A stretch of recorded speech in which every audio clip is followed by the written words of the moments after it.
acto de inauguración del mes cívico. En esta oportunidad brindamos un cordial saludo a toda la comunidad educativa del Centro Escolar Altavista, código 14806 del municipio de Tonacatepeque, a la que dedicamos este acto de inauguración del mes cívico del año 2021, en el que se conmemora el bicentenario de la independencia de la potestad española en Centroamérica. Iniciamos encomendándonos a nuestro Creador con la participación de la compañera maestra Sandra Carolina Morales.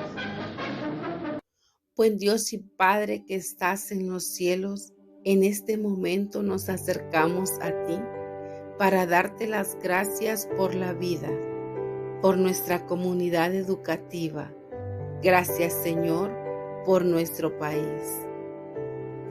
En esta fecha tan especial de celebrar los 200 años de independencia de nuestra nación, te suplicamos que nuestra niñez logre su desarrollo pleno, que nuestros jóvenes alcancen sus sueños, que nuestros padres de familia contemplen el fruto de su trabajo en la formación de sus hijos.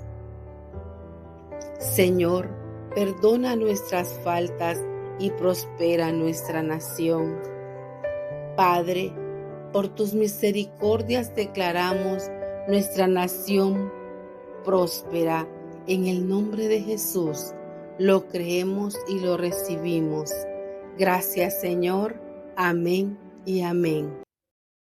Guardando el debido respeto, continuamos con la entonación de las sagradas notas de nuestro himno nacional.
A continuación, tenemos la participación del licenciado Abel de Jesús Peñate Pérez, quien recitará las frases poéticas que estructuran la oración a la bandera salvadoreña. Soy el profesor Abel Peñate. Vamos a repetir la oración a la bandera del autor David J. Guzmán. Dios te salve, patria sagrada. En tu seno hemos nacido y amado. Eres el aire que respiramos, la tierra que nos sustenta, la familia que amamos, la libertad que nos defiende, la religión que nos consuela.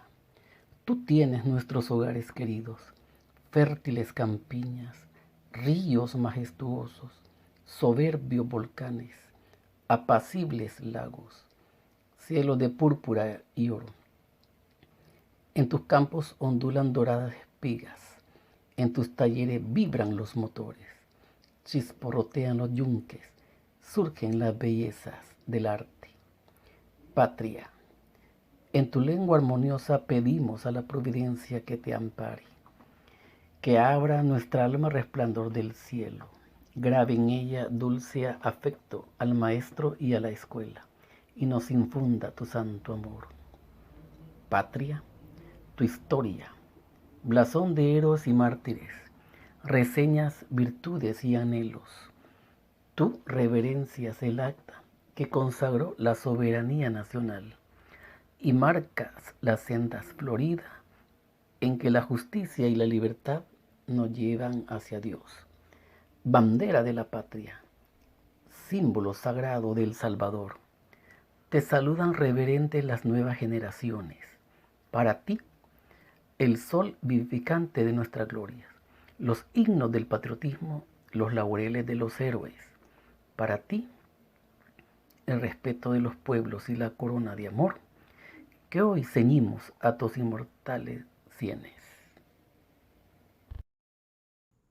Seguidamente presenciaremos una presentación artística a cargo de unos compañeros docentes quienes demostrarán sus habilidades artísticas ejecutando un mix del músico-compositor salvadoreño Don Pancho Lara.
Llenemos ya todos los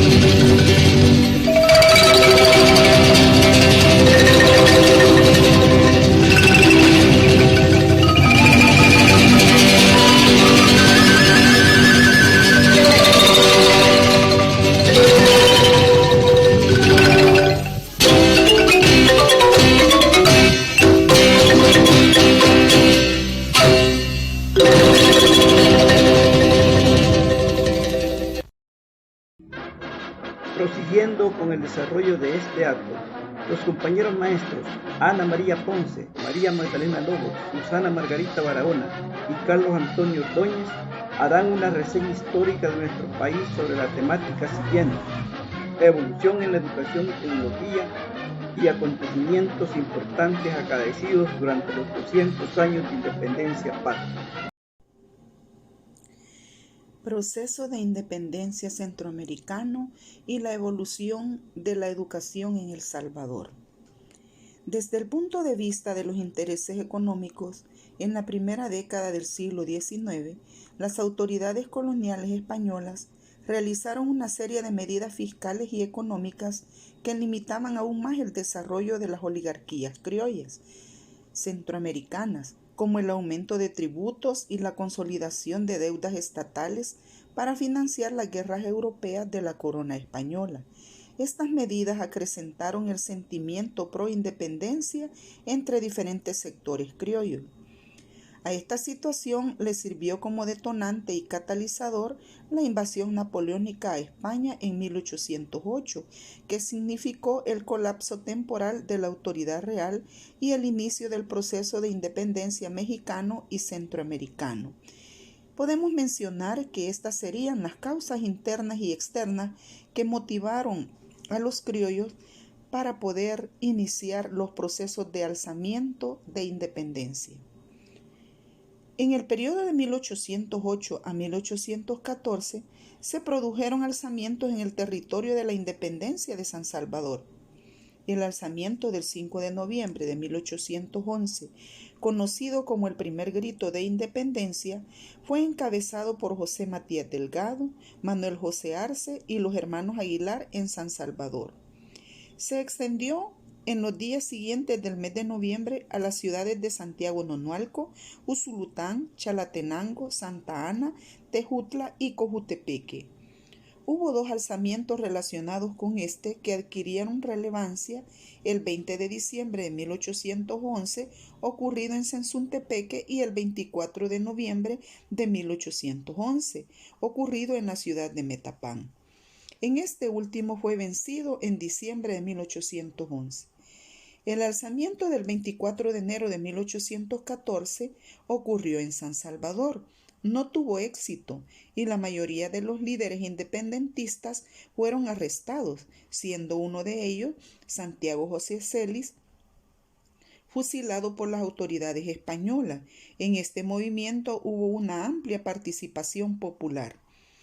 En mayo de 1814, Fernando VII regresó a España como rey e inmediatamente restableció el absolutismo, derogando la Constitución de Cádiz, y se desató una persecución en contra de los independentistas y los defensores de las ideas liberales que se prolongarían hasta su destitución en 1817.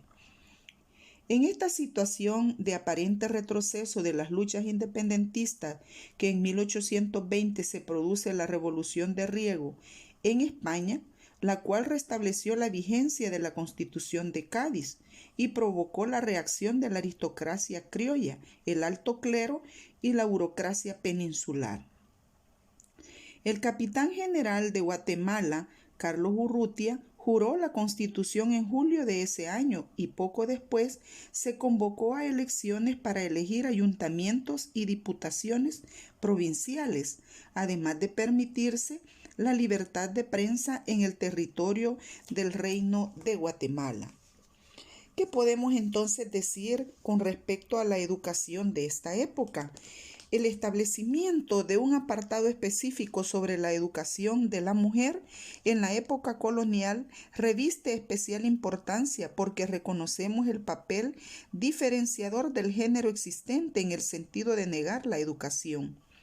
La educación de la mujer existía en esa época, pero oculta o invisibilizada, siendo en casos extremos hasta ignorada por la familia y la iglesia educativa. La educación de la mujer durante el periodo colonial tropezaba con múltiples dificultades, siendo una de las principales la enorme pobreza que privaba entre los mestizos e indios, de tal manera que dentro de esas limitaciones la mujer era a menudo víctima de todo género de atropellos por parte de los audaces conquistadores y colonizadores. En junio de 1821, el capitán general Urrutia fue sustituido por Gavino Gainza. En agosto llegaron a Centroamérica las noticias de la independencia de México, bajo los términos establecidos en el Plan de Iguala de Agustín de Iturbide. Ante esta nueva realidad, Gainza convocó a la reunión de notables de 15 de septiembre. Desde febrero de 1821, Agustín de Iturbide había proclamado el Plan de Iguala, que dispuso la independencia de los territorios que hasta 1820 habían formado el virreinato de Nueva España. Nació entonces el Imperio Mexicano, en un intento de monarquía que lo mantuviese bajo una bandera única, católica y conservadora, opuesta a las medidas liberales que se implementaban en España. El 15 de septiembre de 1821, en una reunión en la ciudad de Guatemala, los representantes de las provincias centroamericanas declararon su independencia de España y conformaron una junta gubernativa provisional, presidida por el antiguo capitán general español Gavino Gainza. La noticia de la independencia llegó a San Salvador el 21 de septiembre. Al concretarse la independencia centroamericana, se dieron tres opciones a la naciente unión de provincias. Primero, conservar la unidad de las provincias. Segundo, independizarse en naciones bien definidas. O tercero, anexarse al Imperio Mexicano de Agustín de Iturbide. En general, podemos decir que con respecto a la educación a esta fecha, las mujeres recibían un tipo de educación cuya finalidad primordial era la evangelización. También impartían algunas enseñanzas como la lectura, escritura, labores de mano. Al igual que los indígenas, mestizas y mulatos, las mujeres no tenían acceso a una educación que desarrollara sus potencialidades. La poca educación a la que tenían acceso se puede caracterizar como segregada y sexista, y solo era el medio de producción de los roles de géneros tradicionales, que prepararía a las jóvenes para ejercer las labores del hogar, las cuales estaban predeterminadas a cumplir bajo el supuesto de su condición de mujer. ¿Qué pasó entonces con la educación después de la independencia de El Salvador?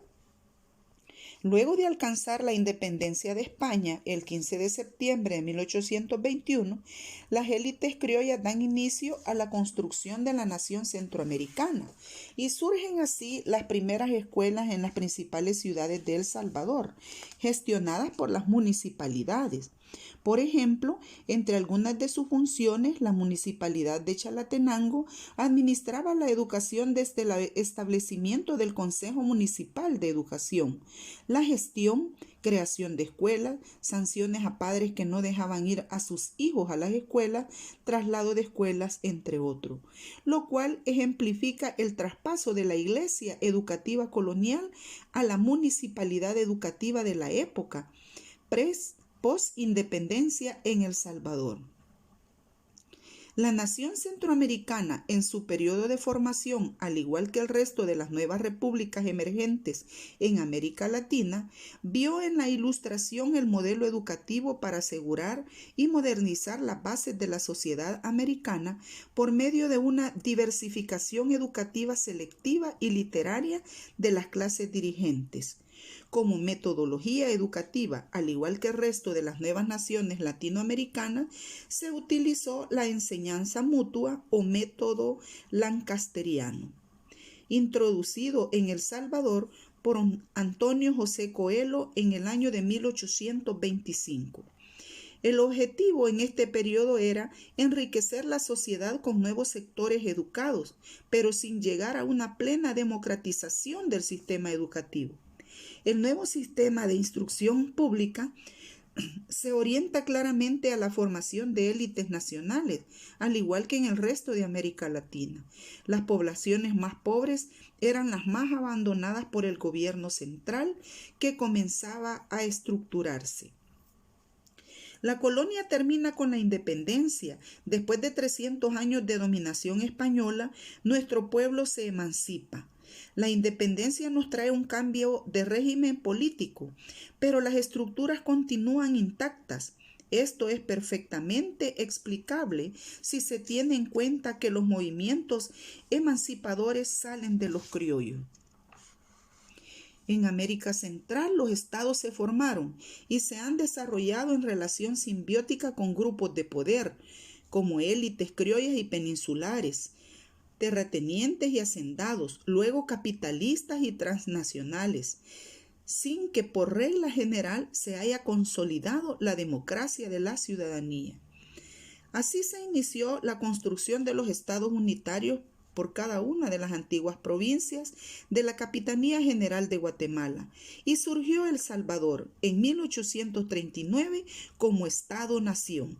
Las principales ciudades en El Salvador fueron favorecidas con el establecimiento de centros escolares. Por ejemplo, se sabe de la existencia de una escuela aproximadamente en 1843 en San Vicente. Y fue como en 1841 se fundó también la Universidad Nacional de El Salvador, con una clara orientación por las artes y profesiones liberales, siendo la tercera universidad de Centroamérica. Con este hecho, el incipiente y desestructurado sistema educativo salvadoreño contempló los 3 niveles educativos principales: educación básica, media y superior. La lucha interna que también libraron los conservadores y los liberales en El Salvador tuvo sus implicaciones en el sistema educativo. Por ambos lados se vislumbraba la oportunidad del mejoramiento del sistema educativo para dar acceso a las amplias mayorías de la población. Pero la realidad fue otra. El déficit más claro que nos dejó la pedagogía liberal fue no promover el auge de la educación en las ciudades, como era de esperarse, y el del movimiento conservador no impulsar la educación campesina. El sistema colonial español de exclusión educativa de las amplias mayorías de la población continuó por medio de la nueva estructura económica, política, surgida en esta época. La oligarquía, que durante todo el siglo XIX y el XX dominó la educación en El Salvador. El sistema educativo actúa no como un mecanismo para brindar igualdad de oportunidades, sino como un mecanismo que perpetúa los niveles de desigualdad entre las familias, individuos, colectivos y zonas geográficas. Gracias. Mi nombre es Magdalena de Lemos. Es un gusto para mí dirigirme a ustedes y compartir un poco de la historia de nuestro país, El Salvador. En esta ocasión trataré de conversar con ustedes sobre los presidentes que estuvieron al frente entre 1870 y 1921. Iniciamos con Santiago González Portillo. Fue militar y político guatemalteco, nacionalizado salvadoreño. Fue presidente de la República de El Salvador entre 1871 y 1876.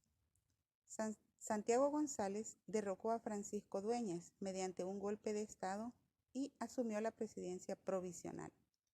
Estableció la libertad de cultos, la secularización de los cementerios, la legalización del divorcio y el matrimonio civil, la introducción de la educación laica y la supresión de las órdenes religiosas. Entregó el poder el 1 de febrero de 1876 al terrateniente cafetalero Andrés Valle. Andrés Valle solo fue presidente del 1 de febrero al 1 de mayo de 1876. Rafael Saldívar fue presidente de El Salvador del 1 de mayo de 1876 al 6 de abril de 1884 y después del 21 de agosto del mismo año hasta el 14 de mayo de 1885. Durante su gobierno, promulgó las leyes de extinción de las tierras comunales y ejidales de 1881 y 1882, que implicaron la expropiación de los ejidos de las municipalidades y de las tierras de las comunidades indígenas. Estas tierras fueron vendidas a 3 pesos por manzana en 1881.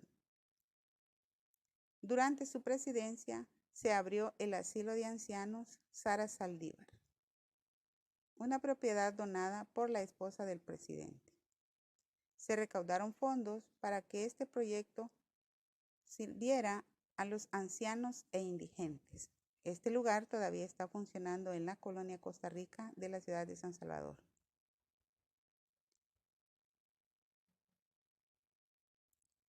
El segundo periodo presidencial de Saldívar, entre 1880 y 1844, él decidió prohibir la enseñanza de la religión católica en las escuelas. Rafael Antonio Gutiérrez, promotor de la unidad de Centroamericana, se caracterizó por su escrupulosa honradez en el manejo de la hacienda pública. Creó las escuelas normales para hombres y mujeres y fue un hombre muy querido por la población. Traicionado por su mejor amigo, el general Tomás Regalado, quien fue responsable del golpe de Estado que derrocó su gobierno. Tomás Regalado, militar y político salvadoreño, presidente de El Salvador entre 1898 y 1903. Tras derrocar en un golpe de Estado al presidente Rafael Antonio Gutiérrez, Tomás Regalado logró reducir la deuda nacional, ayudó al comercio agrícola del país e impulsó el ferrocarril y las comunicaciones marítimas a través de un poder ejecutivo autoritario. Pedro José Escalón. Escalón pertenecía a una familia de grandes terratenientes cafetaleros del departamento de Santa Ana.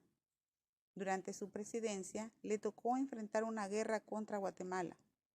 Posteriormente firmó el Tratado de Paz, Amistad y Comercio entre Guatemala y El Salvador en octubre de 1906. Durante su gobierno se creó la Escuela de Comercio y Hacienda anexa al Instituto Nacional Central en diciembre de 1906.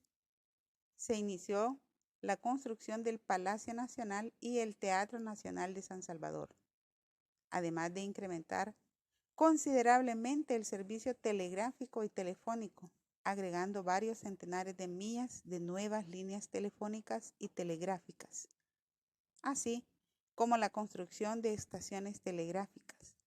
Aumentó el número de personal para operativizarlo y el mantenimiento. Introdujo también el alumbrado eléctrico en la capital. Fernando Figueroa. Fernando Figueroa es presidente en propiedad entre el 14 de mayo de 1885 al 18 de junio de 1885. Como presidente de la República electo para el periodo comprendido entre el 1 de marzo de 1907 al 1 de marzo de 1911. Durante este segundo mandato se amplió la red ferroviaria del país y la red eléctrica. Donó parte de su fortuna para la construcción del moderno Hospital General de San Salvador, hoy llamado Hospital Nacional Rosales. Entonces es cuando, al suscribir su testamento, deja como único heredero al Hospital de San Salvador, al cual dejó aproximadamente $500,000 oro, lo cual era una fortuna, considerando que el presupuesto de El Salvador era $1,500,000. La primera piedra del nuevo hospital fue colocada el 9 de abril de 1891, 2 días después de su muerte, y el edificio fue terminado en 1902, siendo inaugurado con el nombre de Hospital Nacional Rosales el 13 de julio de 1902. General Francisco Menéndez Valdivieso. Fue un militar y político salvadoreño que se desempeñó como presidente de El Salvador entre 1885 y 1890. Durante su gobierno, Menéndez promovió el cultivo del café en la zona occidental. El 22 de junio de 1890, el presidente Menéndez fue derrocado por el general Carlos Ezeta y falleció ese mismo día de un infarto al corazón. Es así como he podido compartirles un recorrido por la historia de nuestro querido país, El Salvador.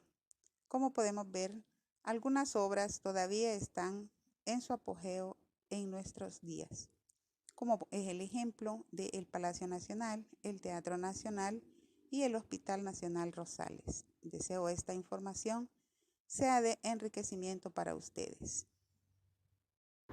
A partir de 1931, El Salvador inicia un periodo conocido como la dictadura militar, donde el ejército controla al Estado.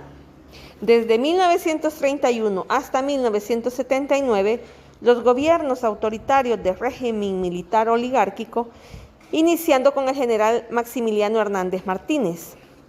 En 1932, grupos indígenas y campesinos del occidente del país hicieron una insurrección, pero fue el 1 de febrero que el líder Farabundo Martí y el cacique Feliciano Ama, junto con otros líderes, fueron ejecutados. Vencida la insurrección, el general Martínez consolida su gobierno e inauguró lo que más tarde sería conocido como la dictadura militar. Martínez aprobó una serie de medidas económicas para afrontar la crisis de ese momento. Se creó el Banco Hipotecario. Luego de una paralización social en todo el país conocida como la huelga de brazos caídos, el general Martínez fue derrocado.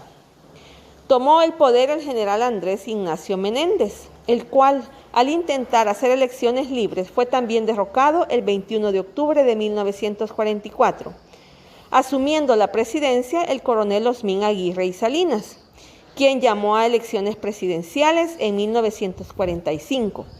La oposición afirmó la victoria de su candidato Miguel Tomás Molina, pero los militares proclamaron al general Salvador Castaneda Castro. Entre 1945 y 1948, el breve gobierno de Castaneda Castro continuó muchas de las políticas dictatoriales del general Martínez. En 1948, Castaneda Castro fue derrocado por un golpe de Estado promovido por sectores renovadores del ejército, quien llevó al poder al Consejo de Gobierno Revolucionario. En 1950 se redacta una nueva constitución de carácter social, progresista, y se creó un nuevo partido oficial, Partido Revolucionario de Unificación Democrática, PRUD. Este partido gobernó con el teniente coronel Óscar Osorio de 1950 a 1956 y el teniente coronel José María Lemus de 1956 a 1960, quienes impulsaron una serie de reformas de corte social democrático, como la creación del Seguro Social, el Instituto de Vivienda Urbana. Se desarrollaron los proyectos de infraestructura, como la carretera litoral y la presa hidroeléctrica 5 de noviembre. Hola, soy el profesor Carlos Antonio Ordóñez. Les hablaré sobre los acontecimientos a partir de 1971. El 11 de febrero de 1971 se da el secuestro y asesinato de Ernesto Regalado Dueñas. El 20 de febrero de 1972, el general Arturo Molina gana la presidencia mediante un fraude electoral. El 19 de julio de 1972, se da la intervención militar en la Universidad Nacional. El 1 de abril de 1974, ataque al secretario de la Presidencia de la República, Dr. Raimundo Pineda. El 30 de julio, masacre contra estudiantes de la Universidad Nacional. El 18 de noviembre de 1976, la Universidad Nacional decide cerrar su campus. El 28 de febrero de 1977, manifestaciones provocadas por el presunto fraude electoral generan como resultado estado de sitio. El 12 de marzo de 1977, asesinato del padre Rutilio Grande. El 11 de abril de 1978, Catedral Metropolitana es tomada por el Bloque Popular Revolucionario. El 15 de octubre de 1979, golpe de Estado al general Carlos Humberto Romero. El 24 de marzo de 1980, la iglesia se encuentra de luto y de dolor por el asesinato de Monseñor Romero. El 10 de octubre de 1980 surge la creación del FMLN. El 10 de enero de 1981 se da la primera ofensiva nacional del FMLN. El 30 de septiembre de 1981, Alianza Republicana Nacionalista es reconocida como nuevo partido político. El 10 de diciembre de 1981, centenares de personas mueren en la masacre del Mozote. El 28 de marzo de 1982, Dr. Alvarado Alfredo Magaña Borja elegido como presidente de El Salvador. El 30 de enero de 1983, Berlín Usulután es tomada por el FMLN. El 30 de octubre de 1984, diálogo por la paz en La Palma, Chalatenango. El 10 de septiembre de 1985, secuestran a la hija del presidente Duarte.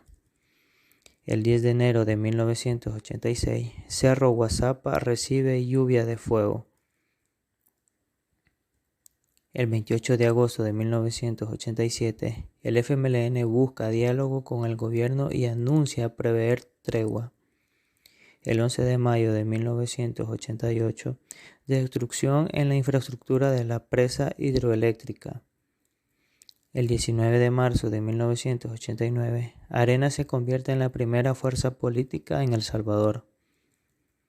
El 11 de noviembre de 1989, el FMLN lanza la ofensiva Hasta el Tope. El 4 de abril de 1990, el gobierno de El Salvador y el FMLN firman un compromiso para buscar una salida a la negociación con el conflicto armado. El 11 de abril de 1991, Cantón El Zapote, Chalatenango, se convierte en el escenario de una nueva masacre. El 16 de enero de 1992, la firma del sueño de los salvadoreños, se dan los acuerdos de paz. En 1998, incendio en el Mercado Central. En el 2001, el 13 de enero a las 11:35 de la mañana, el primer terremoto de 7.6 afecta a comunicación entre San Salvador y el occidente del país. El 13 de febrero a las 8:22 de la mañana, el segundo terremoto de 6.6, el epicentro estuvo a 30 kilómetros de San Salvador. El 1 de mayo del 2009, Norma Quijano toma el cargo de alcalde. El 1 de mayo del 2015, Nayib Bukele toma el cargo de alcalde. En el 2018, Ernesto Mason toma el cargo de alcalde. En 2019, Nayib Bukele se proclama presidente de El Salvador. Avances tecnológicos aplicados a la educación. Los avances de la tecnología en la educación hacen que el mundo esté en una constante evolución. Las innovaciones tecnológicas permiten que los estudiantes de hoy disfruten de muchas más experiencias. Realidad virtual. Se trata de una tecnología que permite visualizar entornos y objetos de forma casi realista.